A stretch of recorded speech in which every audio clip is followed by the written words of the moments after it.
வணக்கம் நண்பர்களே, நான் உங்கள் தங்கம் பாடி பில்டிங். உங்கள் வண்டி காலையில் ஸ்டார்ட் ஆக மாட்டேதா? உங்கள் வண்டியில் வந்து ஸ்டார்டிங் ட்ரபிள் இருக்கா? அப்புடின்னா இந்த வீடியோ பாருங்கள். ஆல்ரெடி உங்களுக்கு இந்த பிரச்சனைகள்லாம் தெரிஞ்சிருந்தாலும் இதில் ஏதாவது 1, 2 மிஸ்டேக் ஆகிருக்கும்ல, அதாவது கண்டுபிடிக்காமல் விட்டுருப்பீங்க.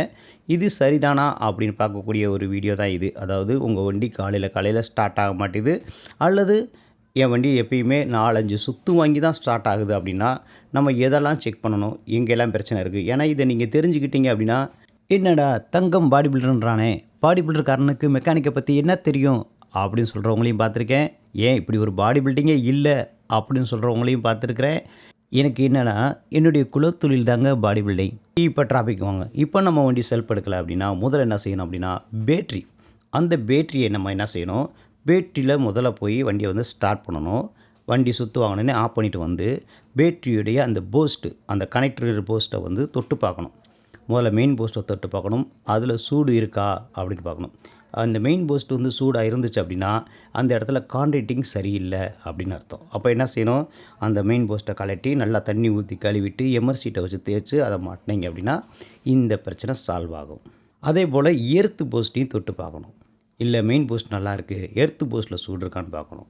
அப்படி எர்த்து போஸ்ட்டில் சூடு இருந்தால் அதே மாதிரி எமர்சீட்டை தேய்ச்சி தண்ணி ஊற்றி கழுவி அதை மாட்டினீங்க அப்படின்னா பிரச்சனை சால்வ் ஆகும். இல்லை அப்படின்னா எர்த்துலேருந்து கனெக்ட் ஆகி அந்த சேஸில் இணைச்சிருப்பாங்க, ஒரு சின்ன வயர் தான் இருக்கும் அந்த இடத்துல. அந்த இணைப்பை தொட்டு பார்க்கணும். அந்த இடத்துல சூடு இருந்துச்சு அப்படின்னா அங்கே இணைப்பு சரியில்லைன்னு அர்த்தம். நீங்கள் நல்லா ஆக்ஸல் பிளேடை வச்சு தேய்ச்சி விட்டு போல்டை வந்து டைட் பண்ணி மாட்டுறது சரி. 3 கான்ட்ராக்டும் சரியாக இருக்குது அப்படின்ற பட்சத்தில் முதல்ல அந்த வண்டி வாங்கி எவ்வளோ நாள் ஆச்சு, அந்த பேட்டரி வாங்கி எவ்வளோ நாள் ஆச்சுன்னு பார்க்கணும். குறைஞ்சது 3 வருஷத்துக்கு மேலே ஆயிடுச்சு அப்படின்னா அந்த பேட்டரியை கலட்டி கீழே வச்சு தண்ணியை ஊற்றி கழுவிட்டு அந்த பேட்டரி வகுறு தள்ளி இருக்குதா, புடைச்சிருக்குதா, அதாவது மட்டமாக இருக்கக்கூடிய சைடு வந்து புடைச்சிருக்கா அப்படின்னு பார்க்கணும். அப்படி பேட்டரி புடைச்சிருக்கு, லேசாக வகுறு தள்ளி இருக்குது, லேசாக புடப்பு இருக்குது அப்படின்னா பேட்டரி தன்னுடைய தன்மையை கொஞ்சம் கொஞ்சமாக இழந்துக்கிட்டு இருக்குது. அதாவது அவ்வளோதான், பேட்டரிக்கு வந்து சீன் முடிஞ்சிச்சு அப்படின்னு அர்த்தம். நீங்கள் வந்து பேட்டரியை விரைவில் மாற்றுறது நல்லது. 3வது, செல்ஃப் மோட்ரு வண்டி எடுத்து 3 வருஷத்துக்கு மேலே ஆகிடுச்சு அப்படின்னா நீங்கள் செல்ஃப் மோட்டரை சர்வீஸுக்கு கொடுக்கணும். செல்ஃப் மோட்டரில் என்னென்னா கார்பின் அப்படின்னு சொல்லிட்டு அந்த ஆர்மிச்சரில் பின்னாடி இருக்கக்கூடிய ரோட்டரில் கரண்ட்டை சப்ளை பண்ணக்கூடிய ஒரு விஷயந்தான் இந்த கார்பின். அந்த கார்பின் தேஞ்சிருக்கலாம். இல்லை அந்த கார்பின் உரசி ஓடக்கூடிய அந்த ரோட்டரில் பார்த்திங்கன்னா ஒரே காப்பர் வளையம். அந்த காப்பர் வளையத்தில் ஒவ்வொரு கான்ட்ராக்ட் போஸ்ட்டாக இருக்கும். கான்ட்ராக்ட் போஸ்ட்டுக்கு இடையில வந்துட்டு மேட்டு வச்சுருப்பாங்க, ஒன்றோட ஒன்று சந்திக்காமல் இருக்கணும்னு.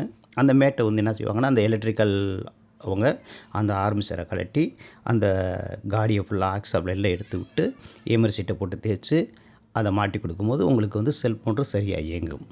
இல்லை எனக்கு காலையில் தான் ஸ்டார்ட் ஆக மாட்டேது, மற்ற நேரம்லாம் செம்மையாக இருக்குது அப்படின்னா இதுக்கு காரணம் ஹீட்டர்.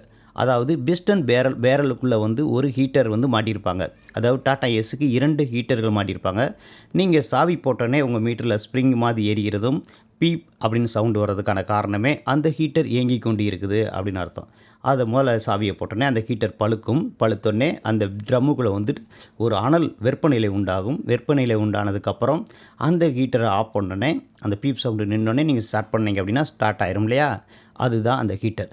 அந்த ஹீட்டரை நீங்கள் செக் பண்ணி பார்த்தாலும் சரியாக தான் இருக்கும். ஆனால் 2 வருடங்களுக்கு மேலே இருந்துச்சு அப்படின்னா அந்த ஹீட்டர் தன்னுடைய தன்மையை இழந்திருக்கலாம். அதனால் நீங்கள் என்ன செய்கிறீங்க, 2 ஹீட்டரையும் கையோடு மாற்றிடணும். செக் பண்ணி பார்த்தோம் ஹீட்டர் நல்லா தான் இருக்குது அப்படின்னா செக் பண்ணி பார்த்தா நல்லாயிருக்கும், ஆனால் அது அரை உயிராக இருக்கும். அதனால் 2 ஹீட்டரையும் மாற்றிட்டிங்கன்னா இந்த காலையில் செல்ஃப் எடுக்காமல் போகிறதுக்கான ஒரு பெரிய பிரச்சனையே இதாக தான் இருக்கும்.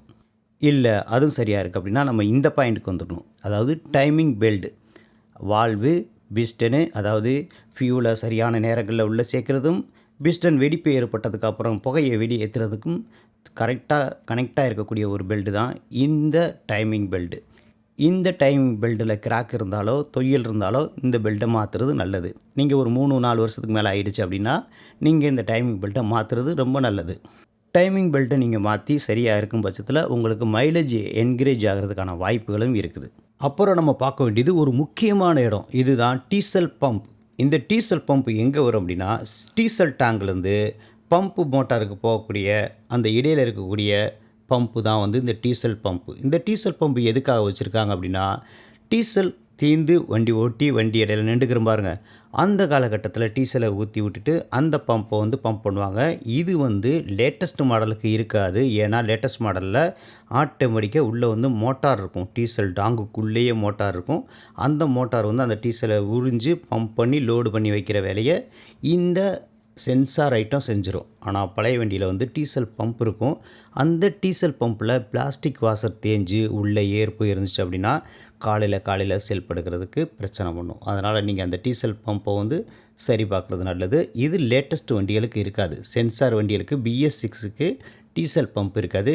BS3 BS4 வண்டிக்கு டீசல் பம்ப் இருக்கும். அதுக்குள்ளே இருக்க வாசரை பார்க்கணும் நம்ம.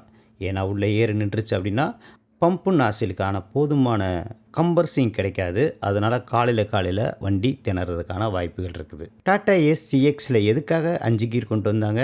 கிளச் பிளேட்னா என்ன? பழைய இன்ஜின் டெம்பரேச்சர் கூடிக்கிட்டே இருக்குது அப்படின்னா என்ன அப்படின்றத 1 by 1 பார்த்துடலாமா? இந்த டிப்ஸ் உங்களுக்கு பிடிச்சிருந்தா ஓகே. இதில் ஏதாவது ஒன்று நான் சொல்ல தவிர்ந்தாலோ இல்லை ஆனால் இந்த பிரச்சனை என் வண்டியில் இருந்துச்சு, அதை நான் சரி பண்ணதுக்கப்புறம் சரியாயிடுச்சு அப்படின்னு நீங்கள் சொன்னீங்க அப்படின்னா அதை கமெண்டில் சொல்லுங்கள். 4 பேருக்கு சொல்வோம்.